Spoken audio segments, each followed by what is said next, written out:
Hey, I'm Nick, I'm Jace. and welcome to the Demand Gen Daily Podcast.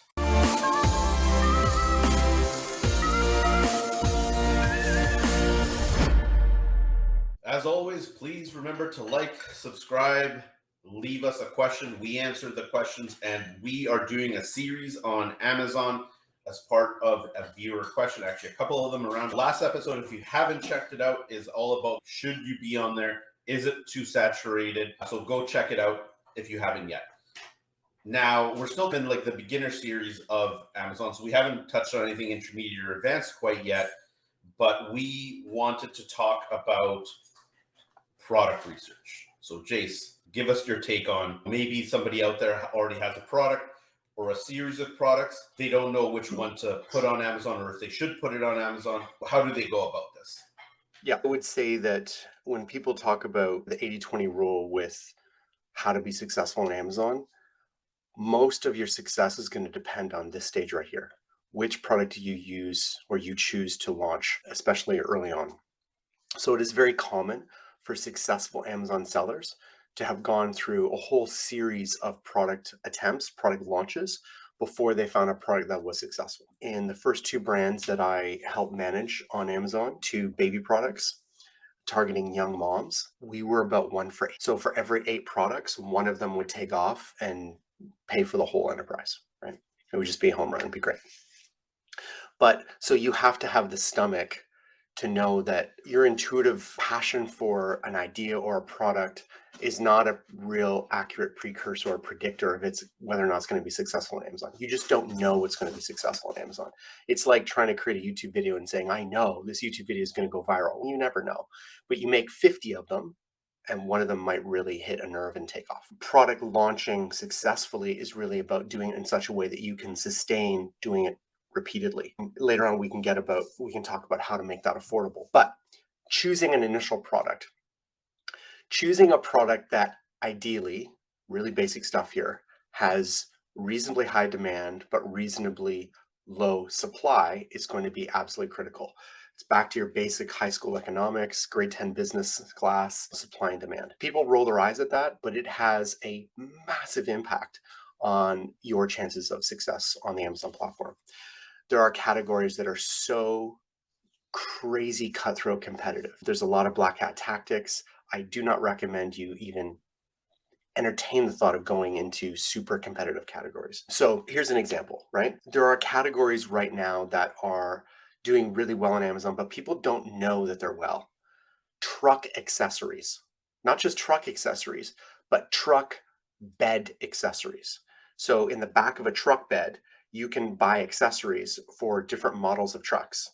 So there are niche products out there because the Ford F-150 is not just the most popular truck, but it's the most popular vehicle in North America, period. There is a subcategory of Ford F-150 truck bed accessories.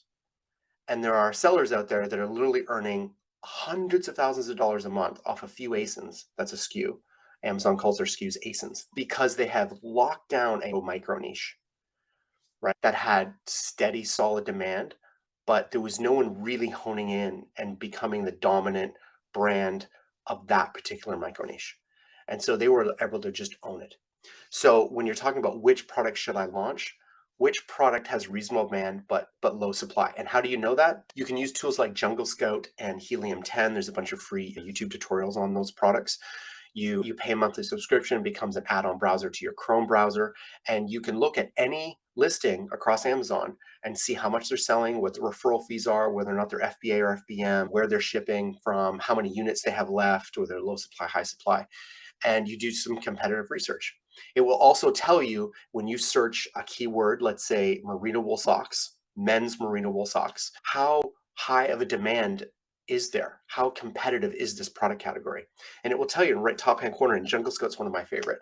It'll tell you how competitive that product category is. The second thing is if you have a product that is the instant you look at it has visual distinction. So I know just by looking at it, I know what it is, but I also know it's different. So here's an example. I had a client once who was selling bike helmets.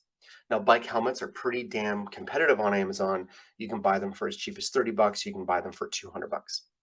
So there's subcategories within the bike helmet, but their bike helmet was like the European Tour de France version where it's the soft helmet. And right away, normally bike helmets have that egg shaped, all of them do. So 98% of them all look the same. But this soft helmet just looked different. There's a different shape. You looked at it, it's like, that's immediately different. So they had an inherent advantage by launching that product because there was an immediate distinction that didn't take any reading comprehension, didn't take any explanation. When you search bike helmet and you saw this in the results, it instantly stood out. So their click-through rate, their session rates, that's how long someone spends on a listing, was immediately better because they simply launched a product that looked different than all their other competitors. Massive advantage. And what are some of the factors of competition? So if you're trying to figure out, like, can I break into this category or can I break into the subcategory of this product? What's the data? Like, what's the information that you're looking for to say, okay, like, I can compete versus there's no chance here? Yeah. Okay. There's a misconception that the answer to that question is only price. That if you want to win on Amazon, you have to only primarily compete on price, and it's always a race to the bottom, and always the cheapest product wins. So the first brand that I worked with is not only the top seller in their product category, but they're the most expensive. Now, they're not 2x expensive. They're not trying to be they're not paying 3 times what you could buy in the next competitor, but they are 20-25% more expensive than any of the competitors and still the top organic seller. So it's not a race to the bottom. But I would say, to answer your question, Nick, in the short term, you need to be able to compete on price. If you have no other domain awareness, brand awareness on Amazon or off Amazon, you're just a new brand that sprung up. No one knows anything about you. You don't really sales history, sales velocity, nothing. You need to be able to compete on price in the short term, and you need a listing that's really outstanding. Just traditional marketing copy, product images, product videos, all that stuff.